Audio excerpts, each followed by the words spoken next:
सकाळची सुरुवात इतकी छान झाली ना, पण तेच संध्याकाळच्या जेवणासाठी एवढी कसरत करावी लागेल हे तर मला अजिबात वाटलं नव्हतं. झालं काय ते सांगते. सकाळी सगळी कामं वगैरे आवरून 2 तास झोपले आणि त्यानंतर पाहिलं तर गॅस संपला होता आणि इकडून पुढे माझी कसरत चालू झाली होती, ते म्हणजे तारेवरची कसरत. आता गॅस संपलाय म्हटल्यावर एक दिवस बाहेरचं पार्सल आणून खाऊ शकत होतो, पण माऊला बाहेरचं खायचं नसतं ना आणि चिकनही सकाळीच आणून मी ठेवलं होतं. मग ते खराब व्हायला नको, मग ते मॅरिनेशन करून ठेवलं होतं.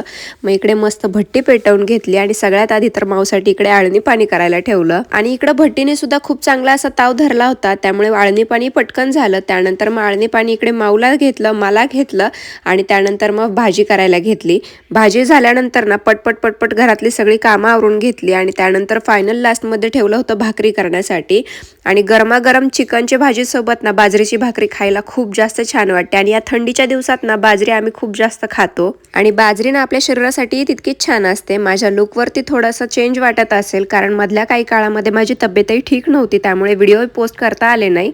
गॅसवर तर नेहमीच स्वयंपाक करते, पण आज भट्टीवर करायलाही खूप छान वाटलं, कारण एकीकडे थंडीचाही दिवस आहे आणि भट्टीवरती स्वयंपाक आणि त्यातल्या त्यात जेवणाला जी आलेली चव ती खूप भारी होती. त्यानंतर सगळ्यांनीच जेवण असं एन्जॉय केलं. माऊनी सुद्धा जेवण खूप जास्त एन्जॉय केलं आणि असं संपलं मी माझा आजचा दिवस. बाय.